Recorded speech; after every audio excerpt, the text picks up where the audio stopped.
Bueno, pues vamos a marcar este aniversario de este ataque terrible, estos ataques terroristas del grupo Hamas en Israel. Le agradezco al historiador y analista internacional Ilan Semo Groman que nos acompañe desde la capital mexicana.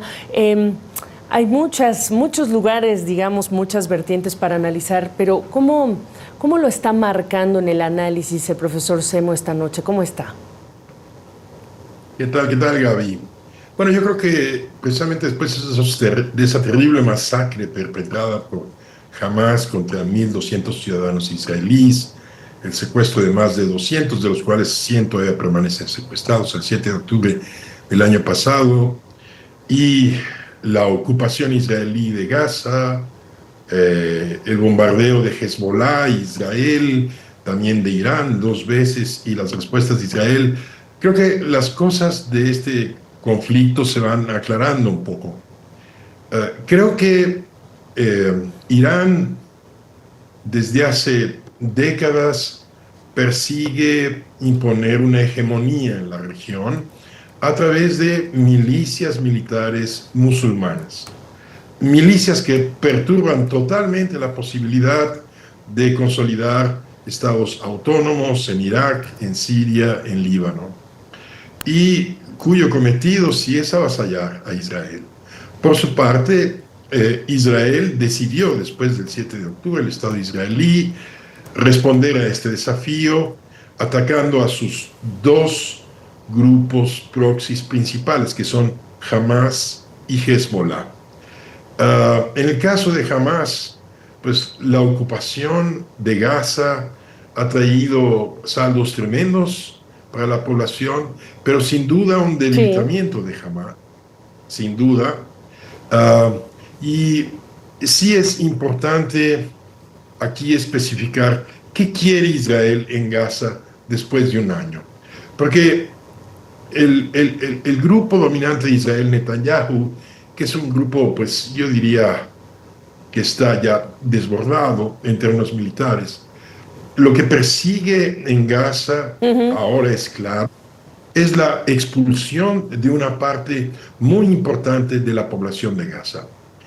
Hace el año pasado tan solo emigraron de Gaza más de 200.000 pobladores.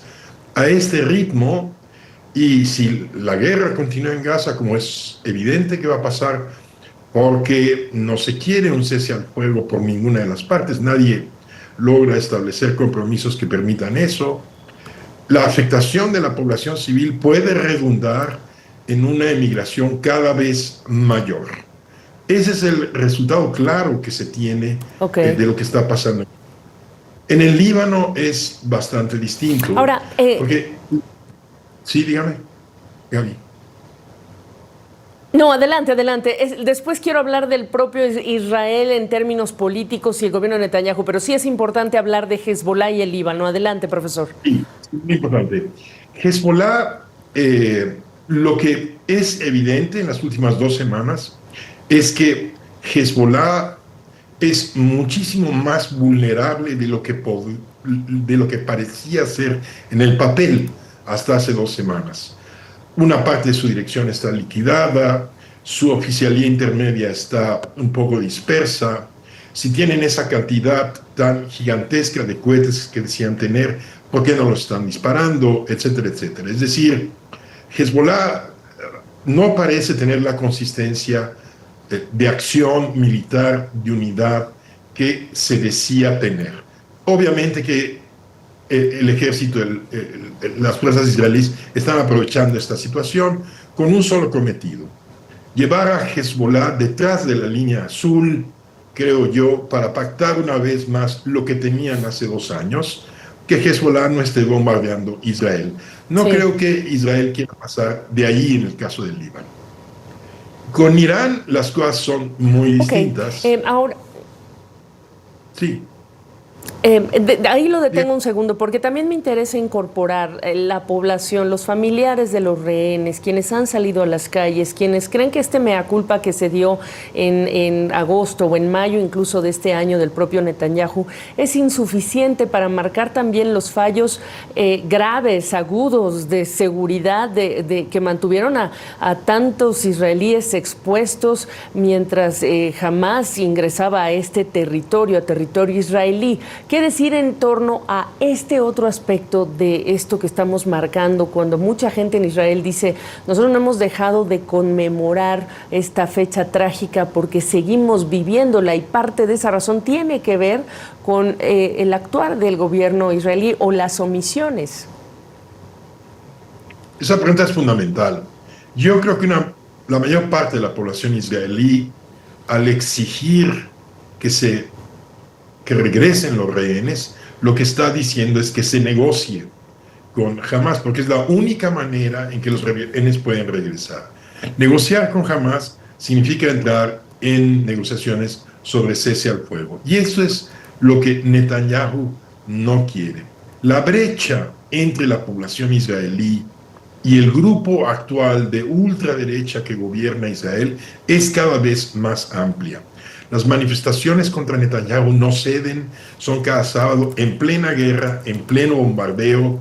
Se está viendo cada vez más, digamos, no necesariamente arrinconado, pero cercado por la exigencia de los israelíes y la opinión pública, abrir algunas pautas de negociación, que no es improbable que suceda, no próximamente, pero tal vez en las próximas semanas.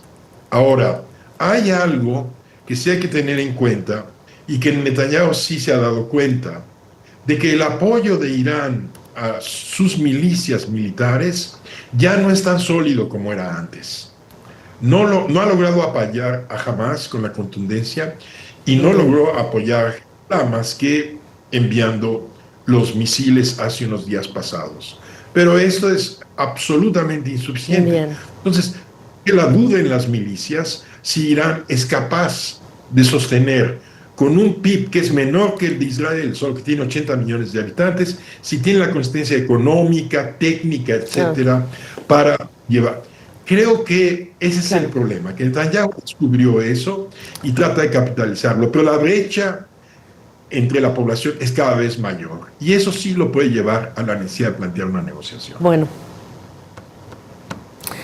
Pues ahí lo tienen, es un día para reflexionar en tantísimas, digamos, áreas, temas, subtemas en relación con esto tan terrible, esta tragedia y lo que ha sucedido después. Le agradezco muchísimo, como siempre, la oportunidad de su perspectiva. Claro que sí, Gaby. Un gusto.